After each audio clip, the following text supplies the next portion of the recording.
Our News is brought to you by Alive. Good evening, Bahamas. Coming up tonight, a live look at the reopening of Baha Mar. Our Kyle Joaquin is there. Why the Commissioner of Police says local police never interviewed Peter Nygard. Plus, police on Grand Bahama appeal to drivers after an 11-year-old girl is killed in a traffic accident.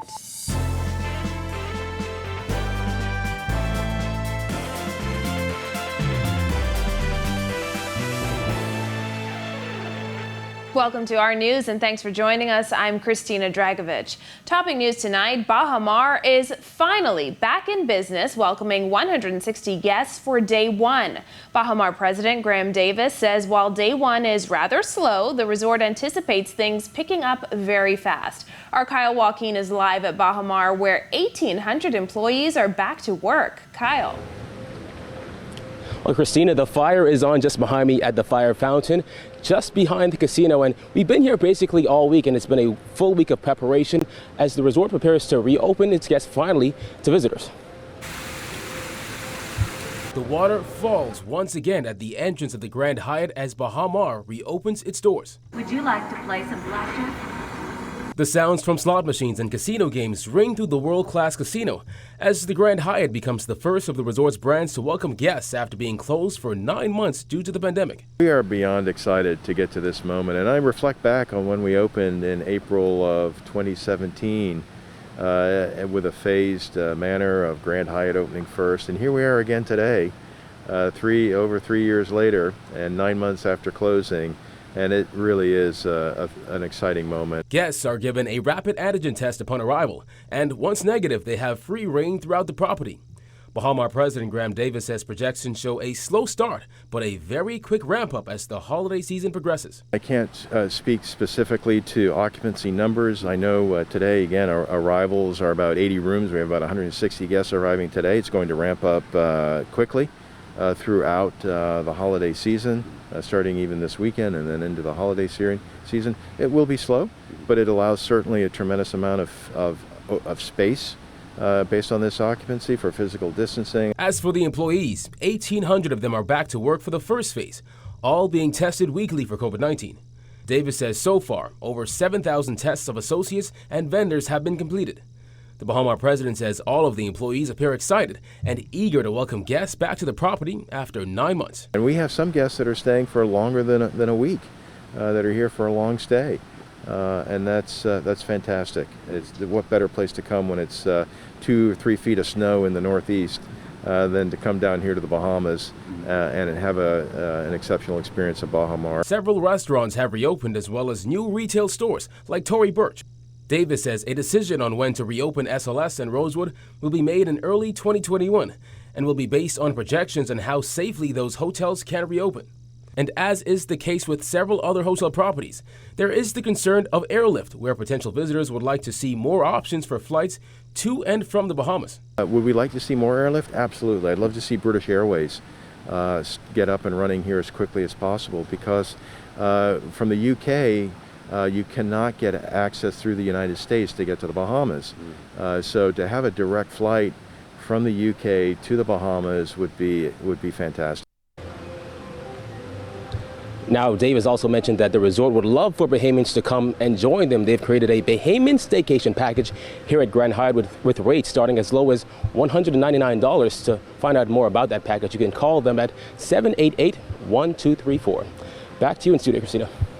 That sounds like a good package. Now, Kyle, you've been at Baha Mar pretty much all week, but what has the atmosphere been like? Well, Christina, like you said, we've been here all week. We came here from Monday morning, and it felt good to see the employees even walking through their tunnel downstairs, getting to their local stations, getting ready to work. We talked with everyone from human resources to housekeeping to food and beverage, and everyone is really, really excited to finally just get back to work after 9 months of not doing anything, basically. And the resort has been very supportive with them, paying out over $75 million in ex gratia payments. So it's a very good feeling here at Baha Mar tonight.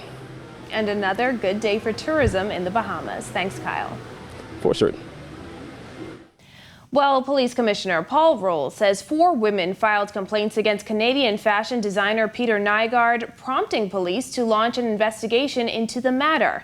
However, he tells our Berthany McDermott that when police went looking for him, he was gone. Police Commissioner Paul Roll said police previously launched an investigation into local complaints against Canadian fashion mogul Peter Nygard. However, Roll said the Lyford key homeowner had already left the country and refused to surrender to Bahamian officials to answer the allegations against him. On Tuesday, the U.S. Attorney's Office in the Southern District of New York said the charges stem from a decades-long pattern of criminal conduct involving at least dozens of victims in the United States, the Bahamas, and Canada, among other locations. At least one of the alleged victims was a minor. When pressed on the matter today, the top cop said police received complaints from multiple women. I know after Nygard left the Bahamas, we received about 4 complaints. And we dispatched officers to his residence, and on arrival, were informed that he'd left. And we met persons loading all of his belongings into shipping containers. The commissioner did not detail the nature of those complaints. He said Nygard was contacted, but that wasn't fruitful. We made contact with Nygard, and he refused to return and surrender to the Bahamas, and that's the last of it. So he's, as far as we know, has never been interviewed by local police, and all of our complaints that came in after he left. This is not the first of Nygard's legal troubles. Back in February, a class action lawsuit filed in New York alleged that Nygard used his considerable influence in the fashion industry, his power through the corruption of officials, and a network of company employees under his direction to groom and entice underage girls and women. At the time, National Security Minister Marvin Dames said police will investigate claims that Nygard bribed local law enforcement officers. Now, the police commissioner said that today they have received no complaints that any police officer was complicit in the matter. We have not received any complaints about complicity of any officers of the Royal Bahamas Police Force, current or present. Nygard was arrested on Monday in Canada after the U.S. requested Canada issue an arrest warrant. The commissioner refused to comment further on the matter. Like I said, I'm not going to go any further with that. The matter is now before a judge, and please don't draw this commissioner into that. Reporting for Our News, I'm Berthany McDermott. Despite passing unanimously in the House of Assembly on Wednesday night, some members of Parliament raising concerns over the Fisheries Bill 2020, including Exuma's and Ragged Island MP Chester Cooper. Jasmine Brown has that. The Progressive Liberal Party deputy leader did not hold back as he pointed out his issues with the bill. Cooper said while the opposition supports environmental protection, responsible harvesting, and sustainable fishing, there are aspects of the bill that they question. I know it was not intended for this bill to be xenophobic, and was not intended for this bill to be discriminatory. So I take it on the face value on which it was given. But there also appear to be some anti-business, anti-industry, and anti-expansion issues. Cooper's comments come as parliamentarians debated the Fisheries Bill 2020, which will repeal the current Fisheries Resources Jurisdiction and Conservation Act 1977 and outlines the broad strokes for a new fishing management and conservation regime in the Bahamas. The bill states that no person shall engage in fishing or be employed on a commercial fishing vessel for fishing other than sports fishing in the fisheries waters, and use or be employed on a commercial fishing vessel license under the Act for fishing other than charter sports fishing unless that person is a citizen of the Bahamas. Do we deny the Bahamian woman's husband, for example, the opportunity to feed her family and her Bahamian-born children?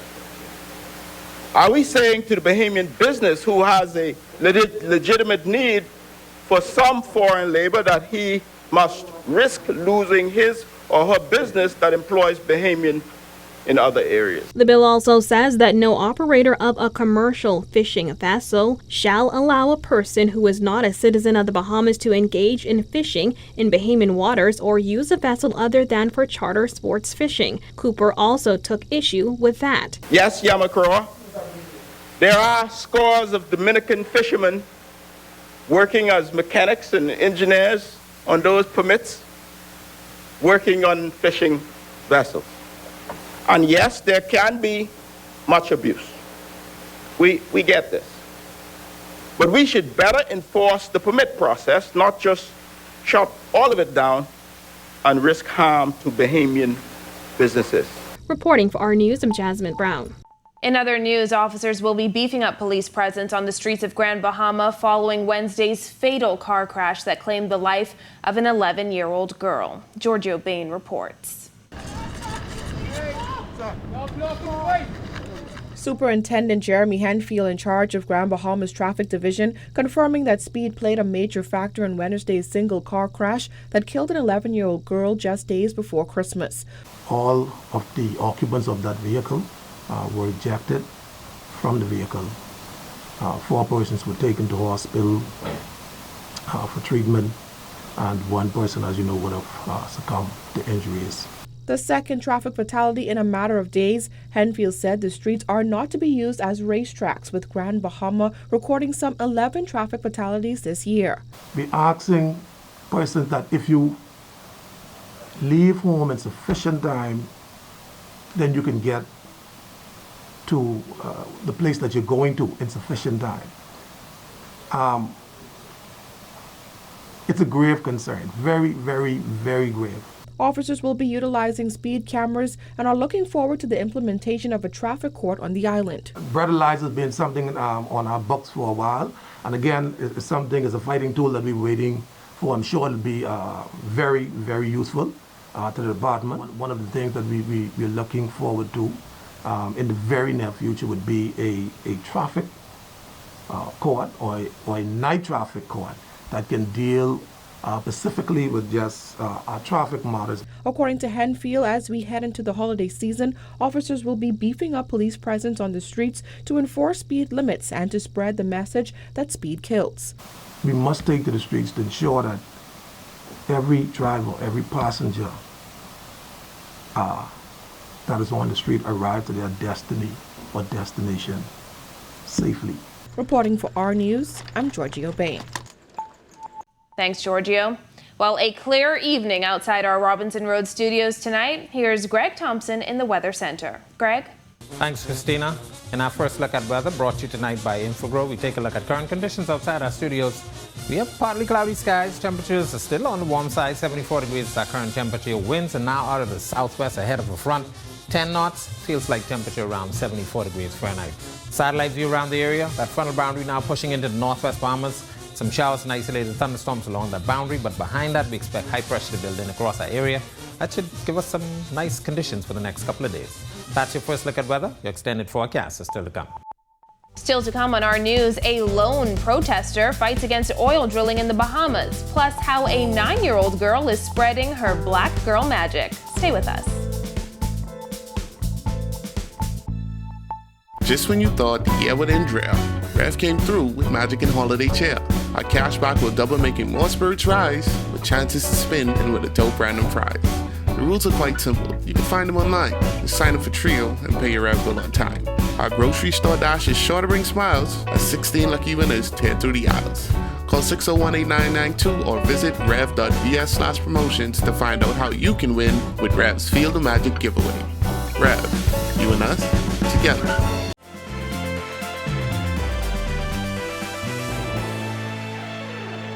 Hoping to catch the eye of the Stina IceMax drill ship, one activist stood on the waterfront in Grand Bahama. Joseph Darville says he's not buying the stance by the government that they can't get out of that deal with BPC. Jillian Gray has that. At 5 a.m., a lone protester stood at the brink of the water at Freeport Harbor waiting for the Stina IceMax drill ship. He had large blankets spread on the floor that read clean water, not oil water. It was a plea not only to the Bahamas Petroleum Company, but also to the government. As the authority in this country, the competent authority, the supreme authority in this land, why can't you stop this insane action? Passing ships slowed down to read the signs which were painted in red and black. The Stina Ice Max is currently in Bahamian waters just off the coast of the Berry Islands. Joseph Darville is the chairman of Save the Bays, who, with Waterkeeper Bahamas Limited, has filed legal action intended to stop BPC from moving forward with its exploratory offshore oil drilling. Darville said the AG's explanation as to why the government cannot squash the deal is not a good one. We are an independent sovereign nation. And if a mistake has been made by our government or by previous governments, and then they come to the recollection that this is the wrong thing for us, we have the right, the sovereign right, to stop it, and stop it now. Both international and local activists have taken a hard stance against oil drilling in the Bahamas. Darville said the support from Bahamians against the exploratory well is expected, as there is a major risk of damage to the environment. It's not a matter of if it's going to happen, it's a matter of when. Because this ship doesn't have a good record. Neither does the amateur people who are actually directing this whole operation of drilling for oil in our waters. Darville said the focus should be on renewables and doing our part as a country to help not hurt the environment. As the Bahamas closely shares a border with the United States, Darville questioned what would happen if sea currents carry an oil spill into their territory.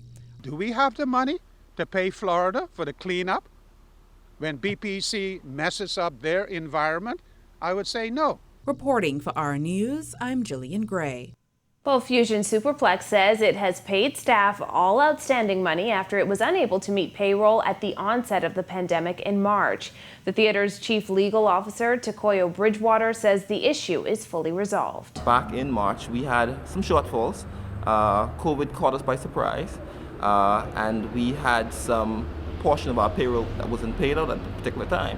But we have satisfied all of the payroll to our staff members. Back in May, this happened. It was also revealed that Fusion wasn't paying staff NIB, leading company executives to admit that it was on a payment plan with NIB. But Bridgewater says those troubles are behind the company. Still to come, a major donation made to the police force today, plus a young author tells her story. The details when Our News returns. Just when you thought the year would end drought, Rev came through with Magic and Holiday Cheer. Our cashback will double, making more spirits rise, with chances to spin and with a dope random prize. The rules are quite simple. You can find them online. Just sign up for Trio and pay your Rev bill on time. Our grocery store dash is sure to bring smiles as 16 lucky winners tear through the aisles. Call 601-8992 or visit rev.vs/promotions to find out how you can win with Rev's Field of Magic giveaway. Rev, you and us, together.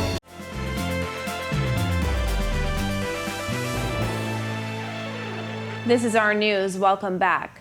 2 men facing stealing and shop-breaking charges on Grand Bahama this morning. The first is 41-year-old John Marvin Gator, seen in the white shirt, facing 2 counts of stealing from an East Grand Bahama community. The Lucaya resident pleaded not guilty to the charges and was granted $2,500 bail on each count. He returns to court on March 1st.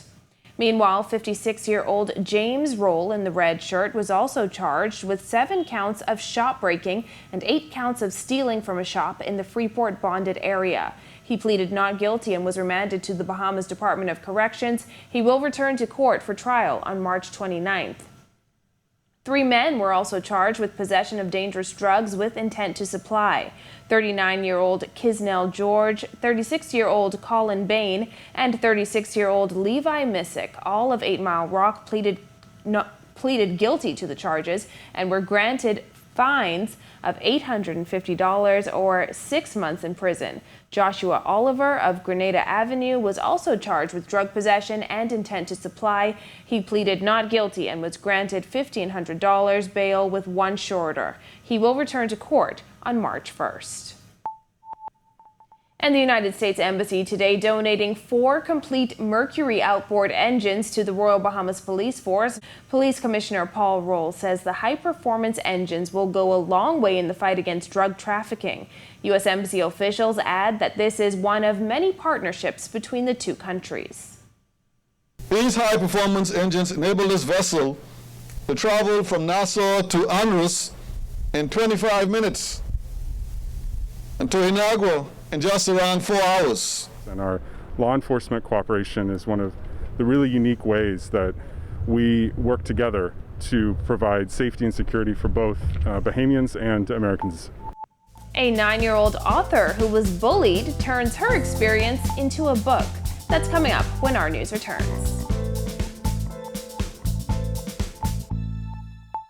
Just when you thought the year would end dry, Rev came through with Magic and Holiday Cheer. Our cashback will double, making more spirits rise, with chances to spin and with a dope random prize. The rules are quite simple. You can find them online. Just sign up for Trio and pay your Rev bill on time. Our grocery store dash is sure to bring smiles as 16 lucky winners tear through the aisles. Call 601-8992 or visit rev.vs/promotions to find out how you can win with Rev's Field of Magic giveaway. Rev, you and us, together.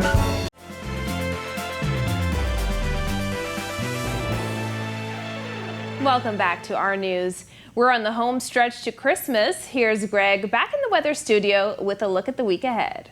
Thanks, Christina. In our second look at weather, we take a look at our satellite view around the area. That frontal boundary now pushing into the northwest Bahamas with some showers and isolated thunderstorms along the boundary. That frontal boundary should get into the New Providence area early in the morning. High pressure behind that will usher in a nice change in the air mass, so we're looking for another couple of days of some nice pleasant weather. Your boating forecast for the northwest Bahamas tonight through tomorrow. Your winds will start off initially out of the southwest, but once that front boundary goes through, northwest to north winds, 15 to 20 knots, caution flag posted, 4 to 6 foot seas. While in the central and southeastern islands, we expect those winds to be out of the east to southeast at 10 to 15 knots, seas running 2 to 4 feet over the ocean. Your low tide will be at 10 p.m. tonight. Here's a look now at the national forecast.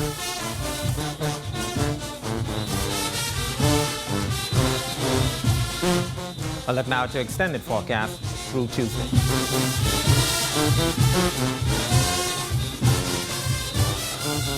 That's a look at our weather. Have a great night, everyone. Christina. Thanks, Greg.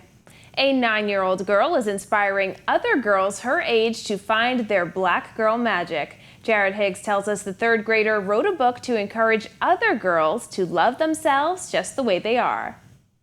I wrote the book to inspire other young little black girls around the world and for them to find how worthy and truly magical they are. 9-year-old Zara Bryan is overjoyed that her book, Black Girl Magic, is an Amazon bestseller. When I found out that my book was the top on Amazon, I was just in shock and I was happy. I was feeling all of the emotions. Zara's book follows a little girl's journey of self-discovery, finding out her talents and how special she is. Its description on Amazon says it is a great book for teaching children about loving themselves just the way they are.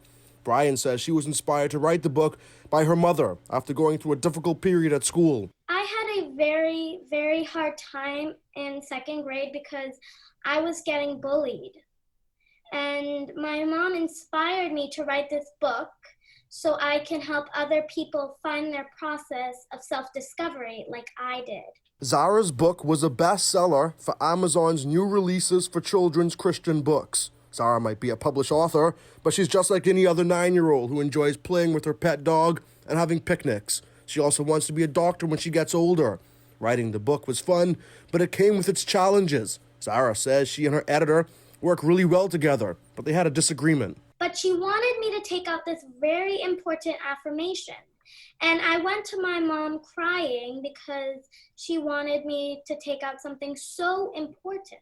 Zara and her editor agreed to keep the affirmation in the book. She says she and her mom are close, and her mom encourages her all the way. My mom is my idol. She is an amazing person, and she was having a hard time with me being bullied.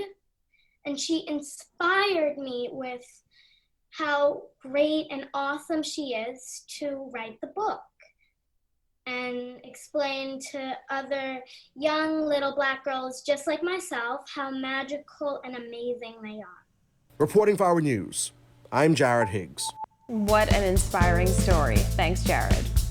And thank you for joining us for Our News tonight. On behalf of the entire team, I'm Christina Dragovich. We'll see you right back here tomorrow night. Have a beautiful evening, Bahamas.